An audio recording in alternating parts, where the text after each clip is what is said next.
So let's take this opportunity to look at COVID-19 in the region. Somalia, how many deaths officially? Well, if we look at the number of deaths in Somalia so far, how about we look at the number of cases in Somalia and then be able to get an idea?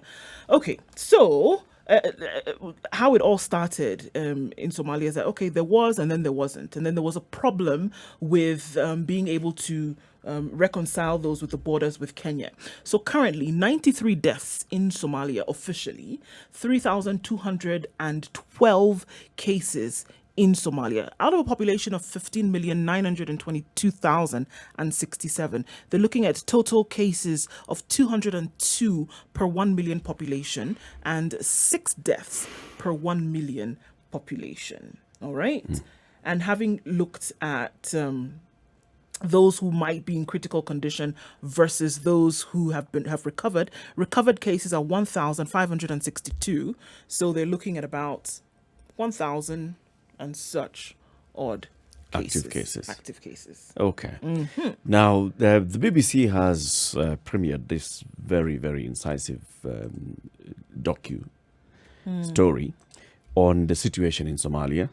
And it's basically called The Gravedigger's Truth, the hidden coronavirus deaths in Somalia. Just by hearing the word hidden and the Gravedigger's Truth, that tells you that this is telling us a story that's different from the official account that's on the ground. So officially, we have less than 100 deaths in Somalia, just about. 93, yeah. In truth, the gravediggers are telling you that we are busy on a daily basis. People are basically flocking the cemeteries, going to bury their kin who have died on what appear to have been coronavirus cases. Very many people, even in hospitals. The doctors are talking about how they are dealing with this COVID-19 cases people are just coming with symptoms in these facilities. People are even avoiding to go to some hospitals because they've even labeled some hospitals that this is a corona hospital. You know, if you go there, you get corona, you die. As if you went to hospital to look for corona. To look for corona. Go, you get corona in this particular hospital, you die. We'll have a conversation with a journalist who did this story. He's an award-winning journalist, multiple award-winning international journalist.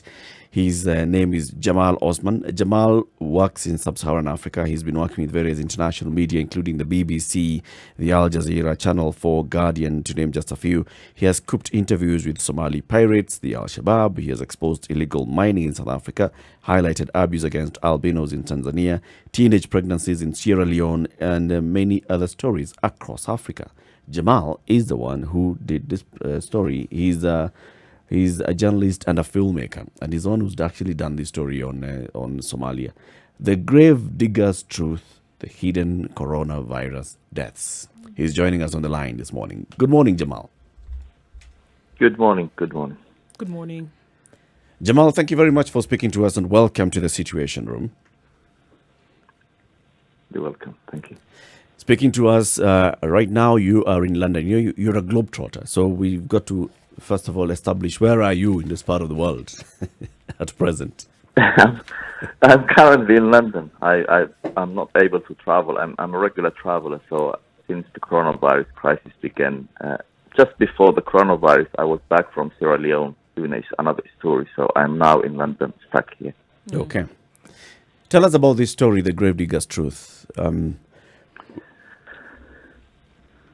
Yeah, it's quite an interesting story. I am Somali to start, and I'm always interested in what's happening in my country.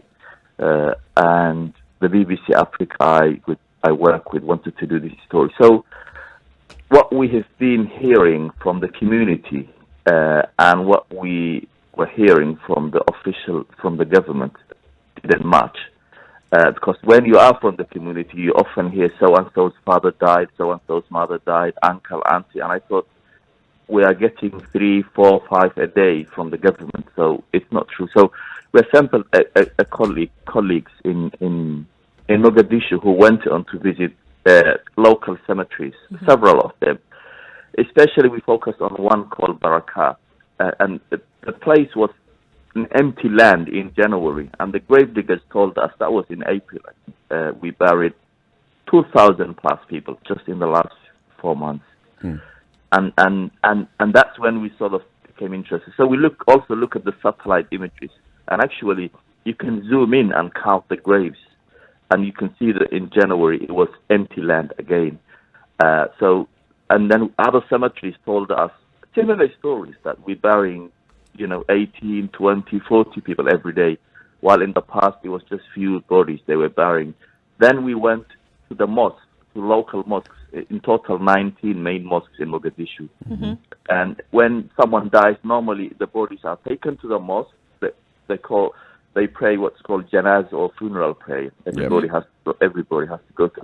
So we asked those mosques, how many bodies are you praying every day on? And again, they told us in the past it was 5, 6, 7. Now you're talking about 40. Some said 60.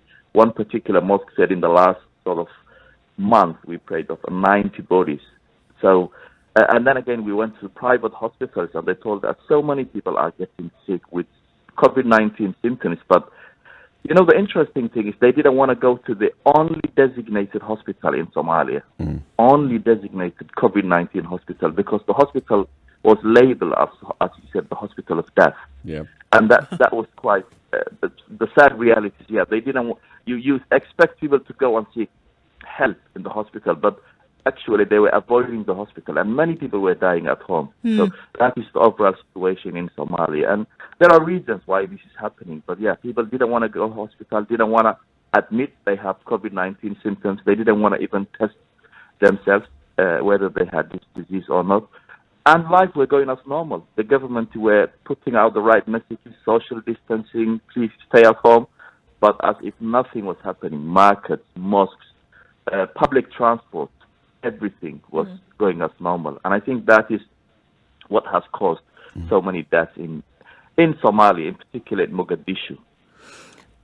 Jamal, are you saying what you're saying now is what you've been able to find out from people? People then dying from these symptoms. So the numbers that we are seeing here, officially 93 deaths. So if you were to do a calculation off the top of your head, from whom you've spoken to, how much more are you looking at here? We cannot for 100% be sure how many, because it's Somalia. It's a country that has gone through civil wars and systems don't work. The government does not function. So it's very difficult to put an accurate number. But from the evidence we gathered, I would put in several thousands of people just in Mogadishu. And we're not talking about our other parts of Somalia. We focused on Mogadishu. So if one grave, one cemetery, and the grave diggers and the admins, and actually they have a good system where they record how many people they bury every day, the names and everything. So if one just cemetery told us 2,000 plus, other cemeteries were telling us similar stories, you can imagine how many people have died with COVID-19 symptoms. But I would imagine that there would be other causes of death and other factors that we need to take into consideration here when you're even reviewing this story. First of all, the health-seeking behavior of the people in Mogadishu itself. So let's say in January, how many people were going to hospital? And then in March, how many people were going to hospital for any ailments?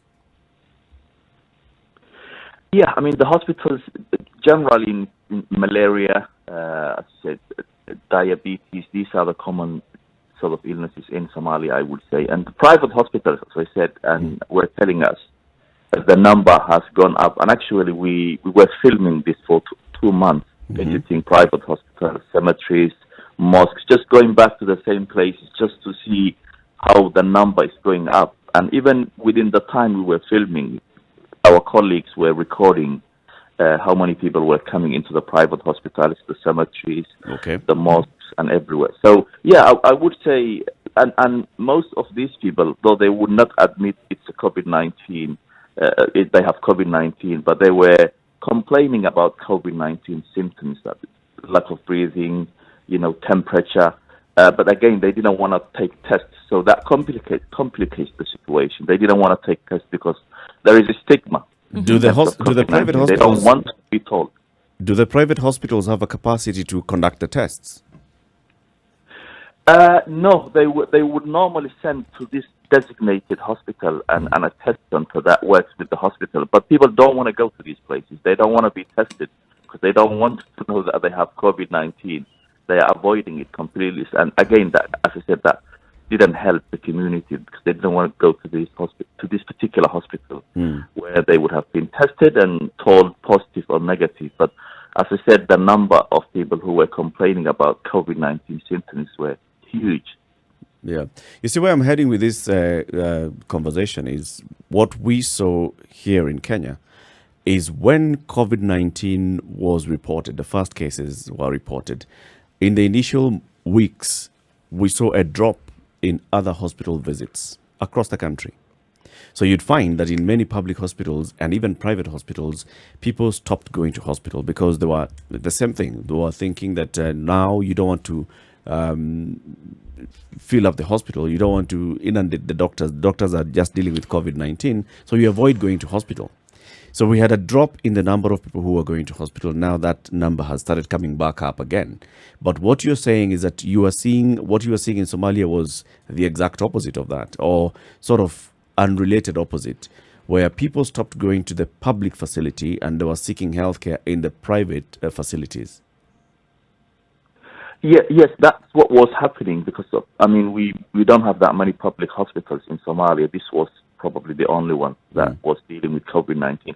But the interesting thing with the private hospitals themselves, where some of them, not all of them, were kicking out of patients with COVID-19 symptoms because they did not want other sort of patients with other illnesses to avoid coming to the hospital. So even some private hospitals were doing that, and when they see someone who have difficulties in breathing and high temperature, they would tell them, go to Martini Hospital, we cannot help you here. So the Martini Hospital is the designated hospital for COVID-19. So we also found some hospitals were telling patients, please go away, please go away. So yeah, people were flocking into private hospitals because that's what people know in Somalia and in Mogadishu. It's mostly private, and they are not used to public services. As I said, we haven't had a functioning authority in Somalia for many years. So people think nobody would treat me for free. So there must be something else. They must be after something else. And again, that mistrust of a system and a government didn't help. But they know the private hospitals where you go and pay money and you're treated and you go home if you're okay. So all that, as I said, complicated the situation. Also religion, I think. We went to, as I said, many mosques.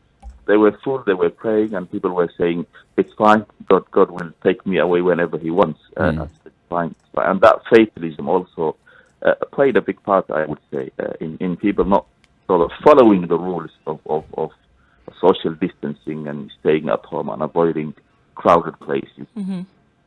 How many people, if you were to speak anecdotally, would actually be able to afford hospitalization or services of a private hospital in Mogadishu? Yeah, again, sadly, it's those who have money who can go to private hospitals. If you don't have money to pay, then sadly you die at home. And as we have documented, yes, many people were dying at home. Those who couldn't afford, especially in the IDPs, internally displaced persons who couldn't afford to go to. But those who were able to afford at least the sort of $10 registration or $20 were able to go in and get something, or at least were 10 back and told to go home or go to the other hospital. So it's whether you can afford to pay that sort of $10 or $20 registrations or not. What is the population of Mogadishu, roughly? Yeah, roughly they say it's about 2 to 3 million. Again, there is no accurate figure. We haven't done any census for years and years. So they usually say 2 to 3 million. Yeah. And how many private hospitals do we have in Mogadishu? There are so many private, so-called private hospitals. Even some pharmacies act as private hospitals. But I would say there are five main private hospitals that people usually go to, who are not very big, but big enough. But as I said, even pharmacies, local pharmacies, act as they have a room at the back where they call it private hospital. Yeah. So it's not regulated. So anybody can say I'm a doctor. Anybody can set up somewhere. They say I know something about your body and health. So yes, but there are 5 main private hospitals that people usually go with complications. So, in a theoretical setting where, say, every citizen of Mogadishu was able to afford health care, those who suspect that they may have been infected by the COVID virus, do you think they would all be able to receive care? I think the hospital that was designated for COVID-19, as I said, remember they only had 20 ICU beds, and if everybody who had with symptoms had gone to the hospital, the hospital would have been overwhelmed. But again, ironically, during the 2 months we were filming, that 20 beds, the maximum number we counted in any particular day was 7 patients in the ICU unit. And outside there were so many people, and in the private hospital, so many people who were complaining about COVID-19 symptoms. So I don't think they would have dealt if everybody who was seriously ill had gone to the hospital, and the hospitals would have been overwhelmed. But as I said, people were not seeking that help, and some private hospitals were turning away and telling people go to Martini Hospital, that designated hospital. But so many of them were dying at home. And actually, we visited again people who didn't want to be filmed dying, but actually my colleagues witnessed people at home with these symptoms and dying, and spoke with their relatives. Why don't you want to take to the hospital? And people were saying, we better die at home than in that hospital, because that hospital is known as the hospital of death. And even the doctors we interviewed were saying that, and it's in the film that this hospital is known. People don't want to come to this hospital. Yeah. So it's always difficult to put an accurate figure because it's Somalia, as I said. But we also witnessed people dying at home actually with COVID-19 symptoms, and relatives didn't want to take them to the hospital. And as I said, private hospitals were not able to deal with these cases, and we're mostly turning them away and saying, go to the hospital or go home. Jamal, I mean, you talk about if one gravesite, for example, 2,000 bodies being buried and things like this. It's a big number. By the time you're burying 2,000 bodies over time, somebody's bound to have taken notice. So I want to ask you then, I know that in terms of government structure, it's one thing, to say the least. But don't you think they would have realized these large numbers of people that are being buried across the country? People realize it. And as I said, if you talk to people on the ground in Mogadishu, for example, and as I said, we focused on Mogadishu, but similar stories were happening across the country, in big cities especially. Actually, when you talk to people in the city, they would tell you, yes, people are dying in huge numbers.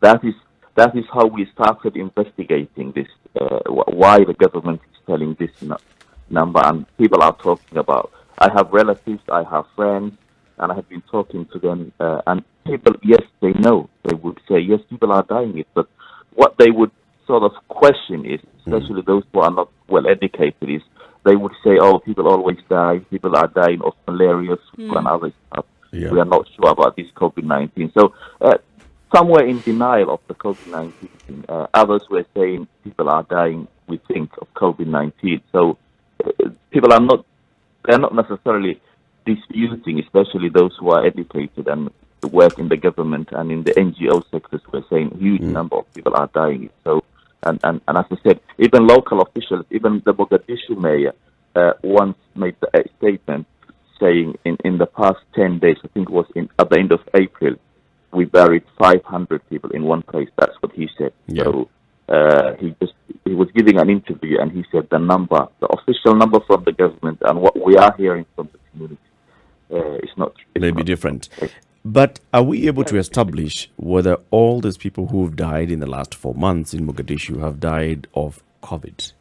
Like when you're asking the people themselves who say we've lost a relative, do the people who've died fit the other criteria or other profiles that fit with the COVID? For example, do they have their pre-existing conditions? Do they know whether this person was diabetic or hypertensive or such other ailments?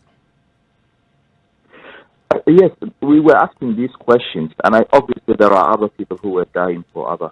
The relatives were telling us they had other issues, but the people who were dying with these symptoms, as I said, were quite big, and that's the question we were asking. how this person is feeling, what's happening, what other sort of health complications they have. And I said that diabetes is a big issue in Somalia, and most of the people who were dying are, I would say, in that over 55 or over 50, which in Somalia it's probably in Western context it's about 70.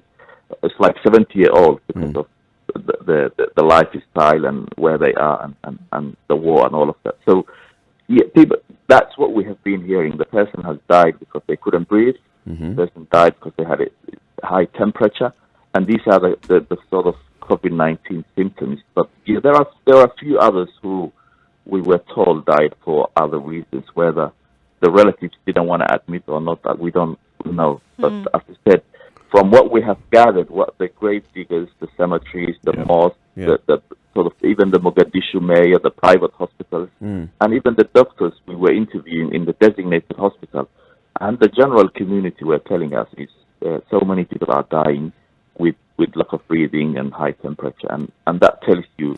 But do they fit the other telltale signs? For instance, if somebody has died in this home and people are saying that this person had COVID-19 symptoms, then you'd expect that the way we have seen COVID-19, there's a high probability of other people in that household being infected.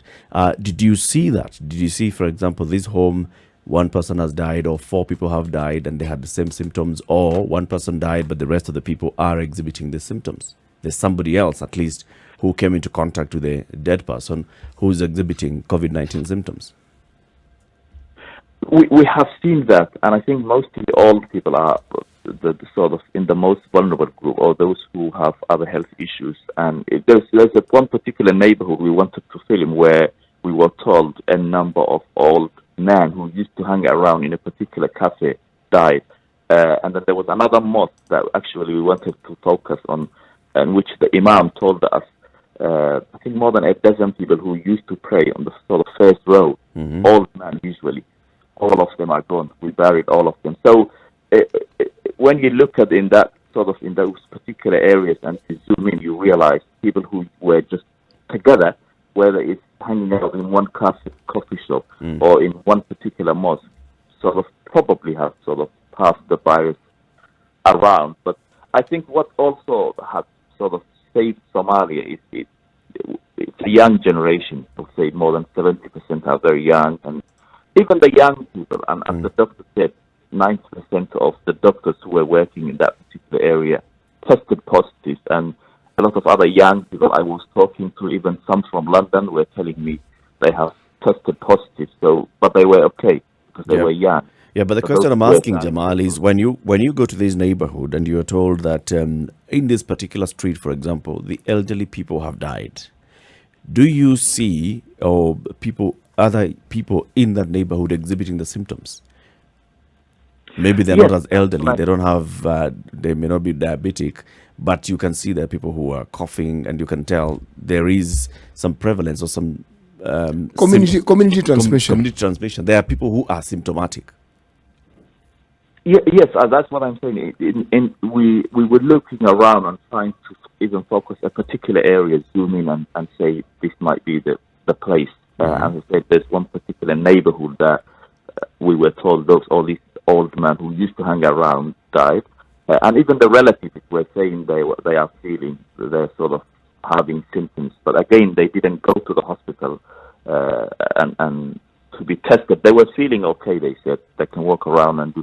So yes, definitely that has been happening. And as I said, in one particular mosque, they will tell you the old people died, but the young people are coughing and they have issues, but they are still around. So from that, when you look at in these particular areas or mosques or neighborhood or a particular coffee shop, people will tell you old people who used to come here died, but the young people are, yes, might be coughing, they have flu, but they are still going on about their daily life. So yeah, you can definitely say in particular areas people were affected more than others. Does the government that oversees the management of Mogadishu have any plan that is known of to try and avert this clear crisis that Mogadishu has with COVID-19? I mean, I think I have, I'm sure people know about Somalia, but I think because of the war we had for 30 years, as I said, religion and the government exists on paper, but in reality, the government does not function as an authority. That is the reality in Somalia. It's not like Kenya, where the authorities can say, for instance, Nairobi is in lockdown, and the government has the capacity to enforce the rule of law. But in Somalia, the government was saying the right things, like curfews, this, that, but the government does not have the power or the capacity. So who has the power?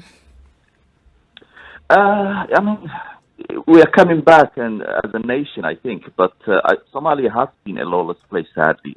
I'm not proud to say that, but for many years. But there are police around, there are traffics, but I don't think the government has the capacity to enforce the rule of law. And as I said, they were telling people, even the police commander was telling people, curfew, stay at home. And then on that particular day, we went around asking people, the government is saying, stay at home, why are you not staying? And people were saying, we don't really care. Some were saying we need to work, others were saying we need to pray to the mosque, others were saying, there's nothing they can do. Let them come and tell me to go home. So, yes, the government exists on paper, but in reality, the government does not have. But who are the influential voices? Because nature abhors a vacuum. I mean, if the government is still trying to get its act together, there must be some people who are listened to. Who are these people? I think I would say community leaders, religious leaders, those people are listened to. And I think that's one of the mistakes the government made, was to just follow the sort of the WHO guidelines. And again, Somalia relies on international aid, I would say mostly.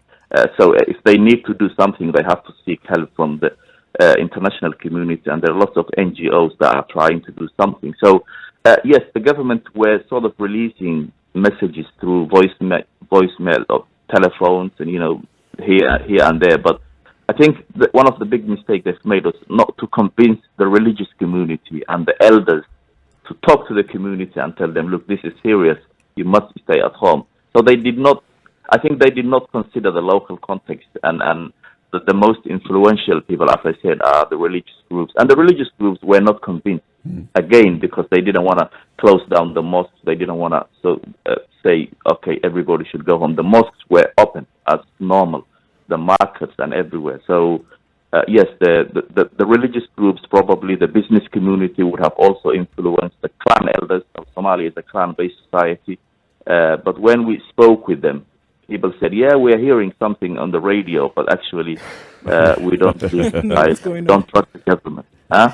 Jamal Osman is a multi-award-winning international journalist and a filmmaker. He's a producer of a story that's now been published and broadcast on BBC called The Gravedigger's Truth, The Hidden Coronavirus Deaths, highlighting the situation in Somalia in the fight against COVID-19, what's happening on the ground. He says that their team visited several mosques, several cemeteries and hospitals, and recorded at least about 400 deaths within just 2,000 deaths, in just about 4 months. And this is many people. Mosques saying that now they are dealing with about 40 deaths a day, or even cemeteries saying that we are dealing with about 80 deaths per day. That is a high number. What's the situation in the Somali capital, Mogadishu? This conversation continues with Jamal Osman. He is a Somali national, multi-award-winning international journalist and filmmaker. He's worked with international organizations like the BBC, Al Jazeera, Channel 4 and others. And he has done produced a story that is now on the BBC. It's called The Gravedigger's Truth, The Hidden Coronavirus Deaths in Somalia, highlighting the coronavirus situation in Somalia and what's happening on the ground. Officially, the number of dead in Somalia stands at 93 as of this morning, right? That's the official figure. Already Jamal has told us that there's one designated public hospital in Somalia that's designated as the one that is dealing with COVID-19. This is called Martine. And the people around Mogadishu already are avoiding going to that hospital because they've already christened it the hospital of death. So people start going either to private facilities or just taking care of themselves at home. And what Jamal is also describing as, that fatalistic attitude of the people. They're like, all right, yeah, people are dying. We're all going to die anyway. So whatever is happening now is not different from what has been happening before. However, there is something that is happening There's some grave sites that were empty in January, and by April, they had already covered like 2,000 graves. Already. 2,000 people buried in these places. Already mosques would talk about bodies being brought in for the final rites, at least 40 per day. Grave sites and grave diggers saying that they're dealing with at least even 80, up to 80 people per day. Their team, Jamal and his team, going around neighborhoods, and the neighborhood people telling them, yeah. There was a certain elderly person here and there, and they've all died in the last couple of weeks. So there's something that's happening on the ground. Many of them say that they had the COVID-19 symptoms, but with limited capacity to test, because the testing is only happening in the public facility, it's not very clear to tell that this was COVID-19 related or not. So this brings in the whole conversation here of the government's capacity, the people's attitude, and the situation on the ground. Do you think, CT, as we bring in Jamal again into the conversation, do you think the people who have died in that period of time, there's a spike in the number of deaths because of COVID-19? Or would you say that the health-seeking behavior having changed because people are not going to the hospital anymore is also exacerbating that? It's that and then some. You see, you have a health system that isn't regulated. Yep. Then you have the health-seeking behavior, as you correctly put it. Mm-hmm. And then there are the social factors that help determine this health-seeking behavior and the understanding and the perception that people have of death. And then they are what you call the leading opinion leaders, opinion voices within the community. And in this case, it is not the government. So already, it's like you have a three-tier, not even two, three-tier set of government. There is what they call the national government. You have the religious leaders, then you have the community leaders. Mm-hmm. Now, if these people aren't in tandem in fighting COVID, most assuredly, whatever norms they have followed from antiquity are the norms they will follow. And many of these norms may not be COVID reduction friendly. So it's a situation where my worry has been, have they understood that the likelihood of an entire community being decimated is actually a reliable discussion that one should have? Because in the absence of anything that is certain, more people than need die will die.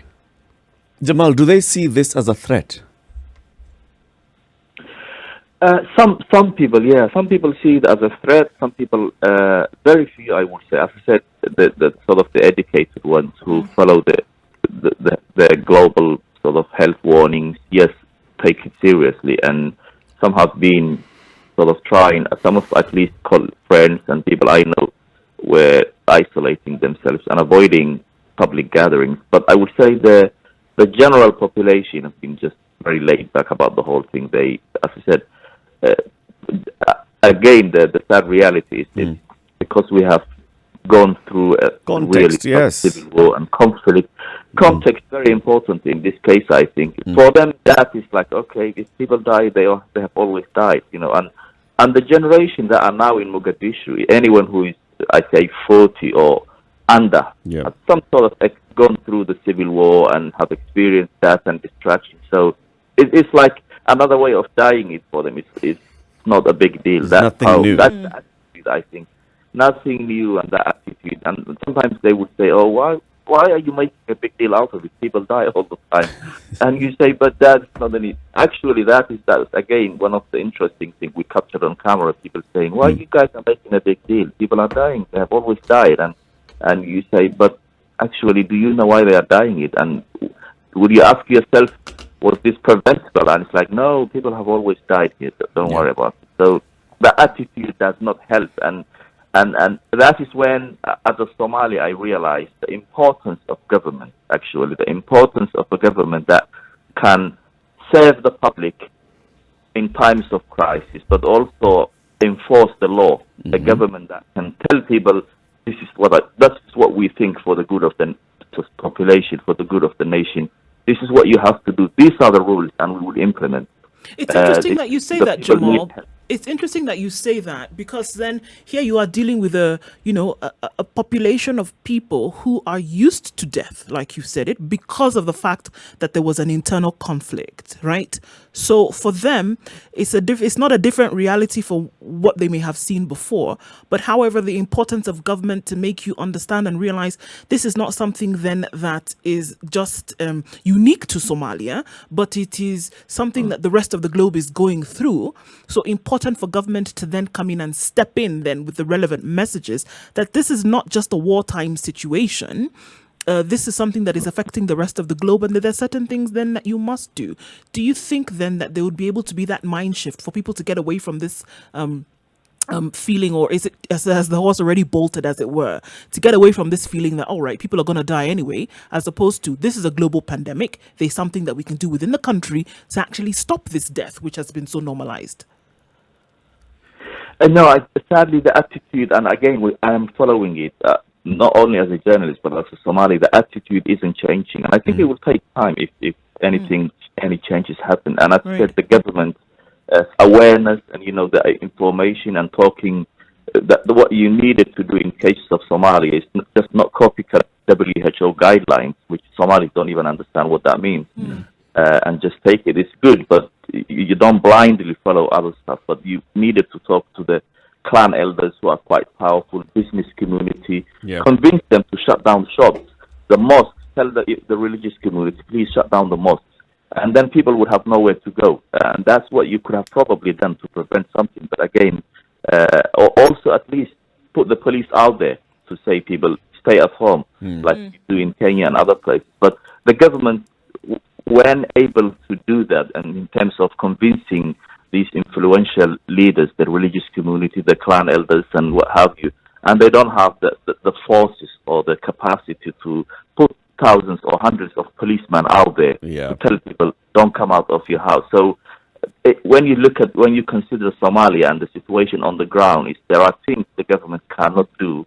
And you have a society that are sort of fatalism and experience war and, believe in or misunderstood sort of Islam, or interpreted and think, okay, if I die, I die. It's not a big deal. So that doesn't help when you have the society that has that attitude, a government that cannot do anything about it, can only put out statements, but actually cannot follow up with that statement and say, this is what we think, you must follow the rules. So, yeah, that doesn't help. And that attitude isn't changing because people are not getting the right information, as it were. They are getting something, but it will take some time, I think, for people to... And interestingly, when you talk to those who lost a family member, it's quite interesting how they change over time, because as I said, we've been following it, some particular people, and before they would tell you, oh, no, it's fine, this person is fine. If they die for something else, might be. But then you ask them when they lose a family member, and they take it very seriously. So some, yes, are taking seriously, but it's stings at home. The population overall are not taking it seriously. And I think it's very important, Jamal, that your story is also able to tell, because your story is now going to the international community, to paint that picture and give that context of what's happening in Somalia, and the context of a people who have grown up, an entire generation who have grown up in conflict and war and a lack of government. So they do not know, for example, a healthcare system that works. Therefore, they have never really felt that if I felt sick, I could go to hospital and I would depend on the hospital to get treatment. Already, that's number one. They have absolutely no expectation, no trust of a healthcare system, no expectation, no trust of a government. The religious leaders that we're talking about, the community leaders, also play their own level of politics, and all this impacts the fight against COVID-19. Is that coming out in your story? I'm fearing that an international community would look at it and just say, all right, this is another failed state. Africa, this is, what else do you expect? You need to give the context to the people, because we really cannot, from where I'm sitting, I'm finding it very hard to judge those people, because this is how you live. Yeah, yeah, sorry, and you cannot judge them, because I said that for them that is normal. Yeah. That is normal. That's what they have known. That's what they experience. And as I said, if I am in London and I am sick, I know my local hospital, and I know they won't charge me anything, and that's where I would go immediately. But in Somalia, nothing is free. If the government tells you, come, we treat you for free, people think the government is going to do something to them, or they might sort of, that theories they have is they might remove their kidneys and sell it. Or there are all sorts of crazy ideas they have about. So people avoid, but they know the private hospitals because they have been dealing with private hospitals over the years. They know if you're sick, you pay money, you get treated. And entire generation grew up in that environment. So it will take a long time to change, I think, that attitude and all of that. But they're not used to public services, as I said, in the piece.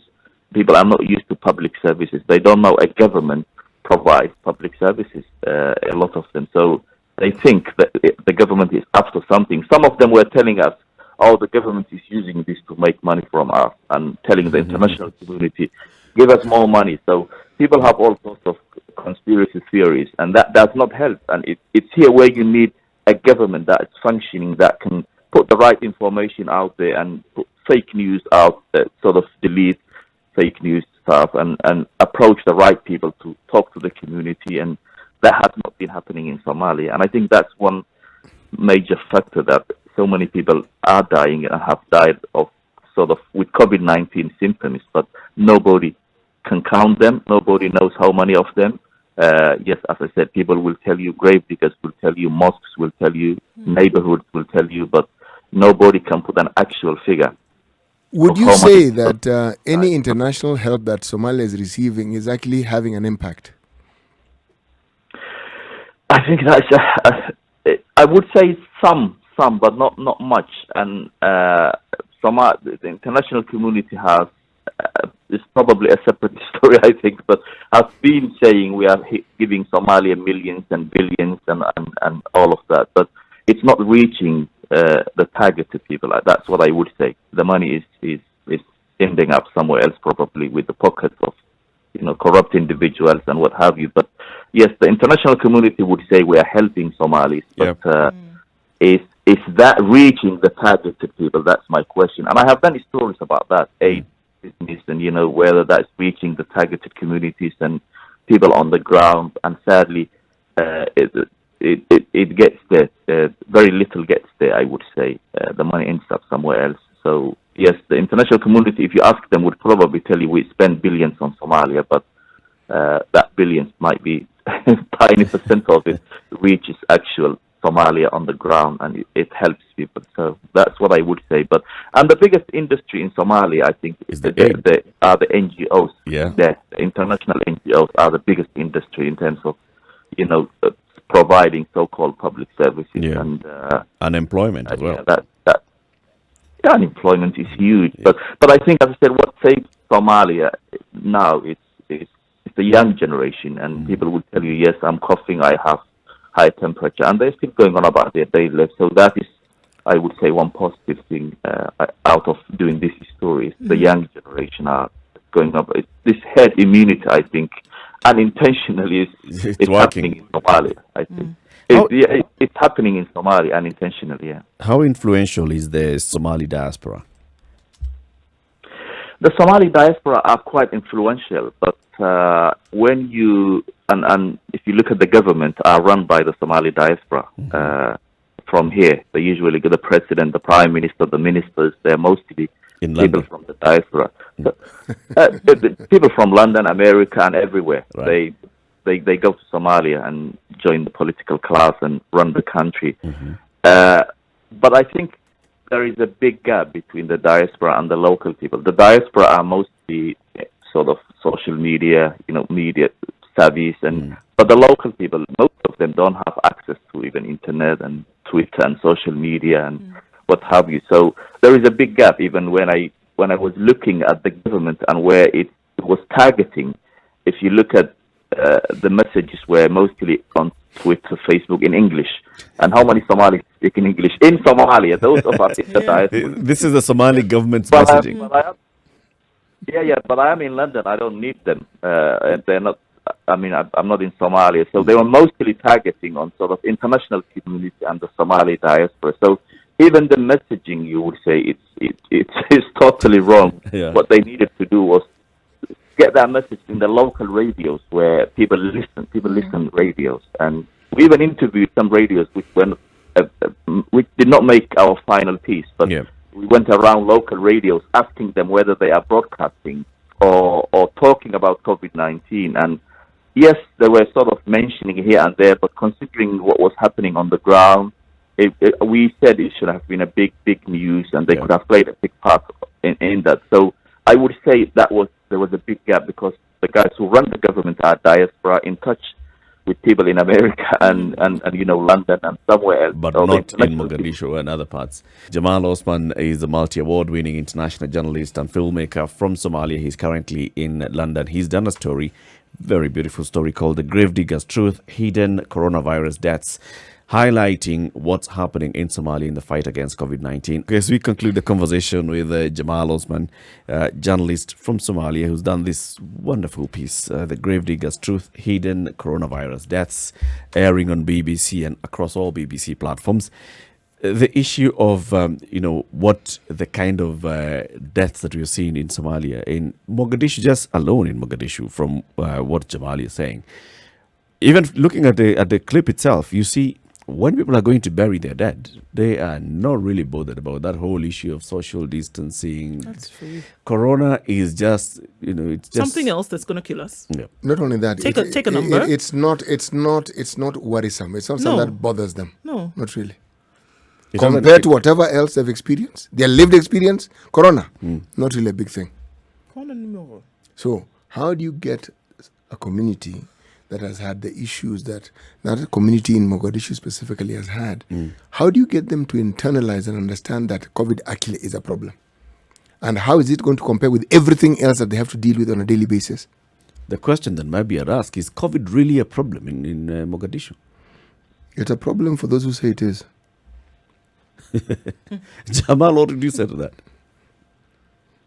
Sorry, I missed your question, sorry. We're just looking at it and saying, okay, with all the number of problems that people have, you wake up in the morning, you don't have access to healthcare, you don't have a functioning government, you have any risk of dying or being maimed in some sort of violence.